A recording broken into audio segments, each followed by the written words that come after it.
Hello everyone, मैं Shashi Sengar Vasundhara makeover से welcome to my channel.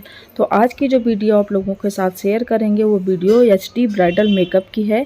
तो चलिए वीडियो को शुरू करते हैं। तो सबसे पहले हमने इनके फेस को अच्छे तरीके से सीटीएम कर लिया है। सीटीएम का मतलब होता है क्लीजिंग, टोनिंग, मॉइस्चराइजर।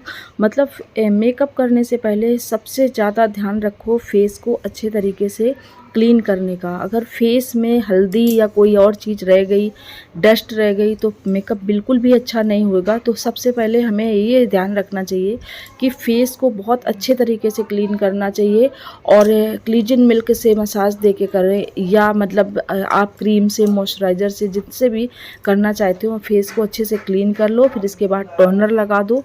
टोनर को थोड़ी देर डैब डैब करते हुए और सुखा दो। इसके बाद मॉइस्चराइज़र लगाना चाहिए।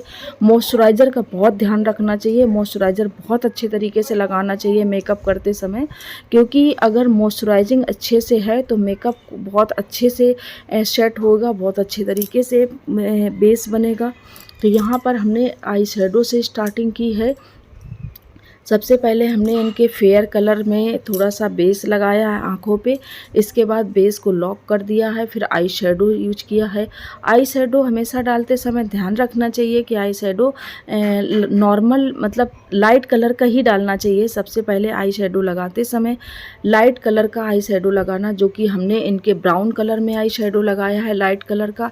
इसके बाद आँखों का थोड़ा सा मेकअप करने के बाद मैंने इनका फेस का बेस स्टार्ट कर दिया है। तो बेस जब जैसे ही स्टार्ट किया, इनकी स्किन बहुत अच्छी थी, कोई ज़्यादा अनइवन स्किन नहीं थी। तो हमने इनके यहाँ पर हल्का सा ऑरेंज कलर का कलर करेक्टर यूज किया है। और इसके बाद मैंने इनके कलर टोन से एक कलर फेयर में फाउंडेशन यूज किया है। फाउंडेशन मैंने इनका फॉरएवर 52 का ही यूज किया है। फाउंडेशन यूज करने के बाद मैंने बहुत अच्छे तरीके से इनका ब्लेंड कर दिया है। ब्यूटी ब्लेंडर से भिगो लेना चाहिए। भिगोने के बाद उसका जितना भी पानी हो सारा पानी निचोड़ देना चाहिए। ब्यूटी ब्लेंडर से जब भी फाउंडेशन लगाए हमेशा डैब डैब करके ही लगाना चाहिए, कभी खींच के नहीं लगाना चाहिए। क्योंकि फाउंडेशन लगाते हुए अगर ब्यूटी ब्लेंडर से खींच के लगाओ तो सारा जो बेस होता है वो और उखड़ जाता है। नीचे का जो कंसील वगैरह किया होता है वो सारी चीज़ें निकल जाती हैं। डैब करने से उसी जगह पर रुक जाती हैं। इसीलिए हमें हमेशा ध्यान रखना चाहिए कि ब्यूटी ब्लेंडर को बहुत आसानी से, बहुत अच्छे से, धीरे धीरे करके स्लोली डैब डैब करना चाहिए। इस तरीके से ब्यूटी ब्लेंडर से डैब करने से बहुत अच्छे तरीके से बेस बन जाता है, बहुत ही अच्छा बेस बनता है। इसके बाद हमने अगला स्टेप लिया कंटूर का। कंटूर हमने जो की है वो पाउडर कंटूर ही की है, लिक्विड कंटूर नहीं की है मैंने। और बहुत अच्छे तरीके से फोरहेड में और चिक में और नोज़ में कंटूर को बहुत तरीके से कर दिया है। और जिसके फेस में कंटूर की नीड जहाँ पर जा रही हो वहीं पर करना चाहिए। ऐसे नहीं करना चाहिए कि कंटूर की नीड कहीं जा नहीं रही हो और करते चले जाइए, तो फेस अजीब सा ही लगने लगता है। इसलिए मैंने इनके देखो फोरहेड भी काफ़ी बड़ा है, फोरहेड में कंटूर किया है, थोड़ा बहुत नोज में की है। कंटूर करने के बाद में फेस का गेटअप बहुत ही सुंदर लगता है, एकदम शार्प फेस का गेटअप आता है। बहुत ही पूरे नक्शे जो होते हैं नोज या चिक के जो होता है वो पूरी तरीके से क्लियरिटी दिखाई देने लगता है। इसलिए हमें कंटूर बहुत ही अच्छे से करना चाहिए। इसके बाद मैंने अगला स्टेप ब्लशर का लिया है। तो जो मैंने ब्लशर यूज किया है वो पाउडर बेस में ही ब्लशर है। और ब्लशर को हमेशा ध्यान रखना चाहिए कि शी शेप में ही यूज करना चाहिए। जो हमारे चिक बोन होते हैं उसमें ब्लशर बहुत अच्छे तरीके से मल्ट करके यूज करना चाहिए। तो वैसी तरीके से मैंने किया है मल्ट करते हुए। इसके बाद मैंने अगला स्टेप लूज पाउडर कर लिया है। लूज पाउडर जो लिया है, आइस होती है उसके नीचे क्रीज लाइन जैसे पड़ जाती है, उसके नीचे लगाया है। फिर इसके बाद माउथ के आसपास पूरे फेस में हमने अच्छे तरीके से जो बेस बनाया था उसको सेट कर दिया है। क्योंकि बेस को सेट करना बहुत ही ज़रूरी होता है, नहीं तो बेस फट जाता है, क्रीज लाइन पड़ जाती है। ज़्यादातर अधिकांश आँखों के नीचे और मुंह के आसपास के एरिया में क्रीज लाइन पड़ती है। इसलिए हमें हमेशा ध्यान रखना चाहिए बेस बनाने के बाद में बहुत अच्छे तरीके से बेस के सेट कर दो। फिर मैंने अगला स्टेप हाइलाइटर का लिया है। हाइलाइटर भी बहुत बहुत अच्छे तरीके से लगाया है और मेल्ट करते हुए गए हैं। जैसे गले में भी हमें हाइलाइटर की ज़रूरत पड़ती है, वहाँ पर भी यूज कर दिया है, नोज में, चिक में और फोरहेड में। इस तरीके से सभी जगह पर अच्छे तरीके से हाइलाइटर को ब्लेंड करते हुए यूज करना चाहिए। सो मैंने उसी तरीके से यूज किया है और देखिए कितनी अच्छी हाइलाइटर की शाइनिंग आ रही थी।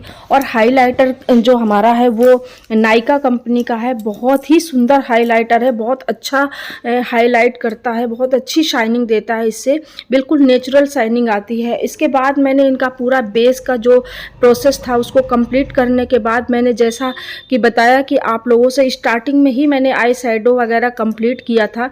तो यहाँ पर इनके मैं गिल्टर यूज कर रही हूँ आँखों में।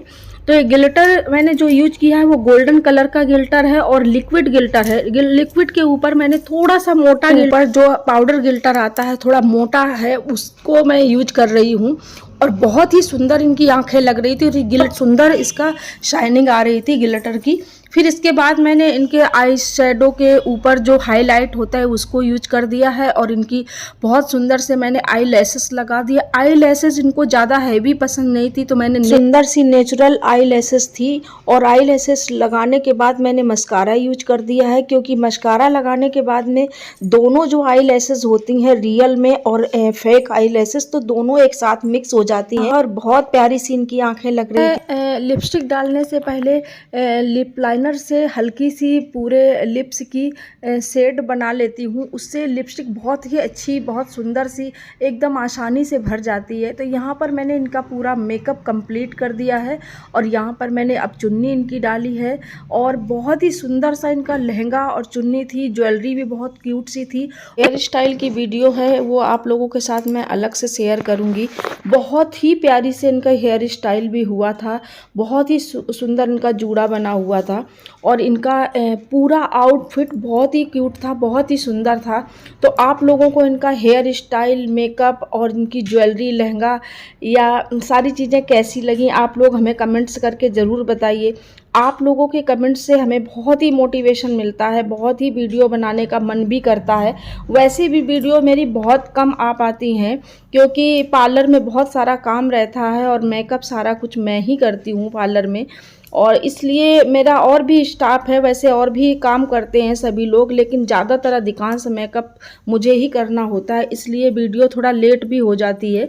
और मेकअप अगर अच्छा लगा हो तो लाइक, शेयर, सब्सक्राइब कीजिए और बेल आइकन को प्रेस करना बिल्कुल ना भूलें, ताकि जितनी भी न्यू वीडियोज़ आए उसकी नोटिफिकेशन सबसे पहले आप तक पहुँचे। तो मिलते हैं अगले वीडियोज़ में, तब तक के लिए thank you so much, thank you for watching. जैसा कि हर वीडियो में आप लोगों को बताती हूँ कि मैं ब्यूटी पार्लर का कोर्स करवाती हूँ, तो कोर्स के फॉर्म शुरू हो गए हैं मिलने, अभी कोर्स शुरू कर दिया है मैंने। तो आप लोगों को अगर एडमिशन करवा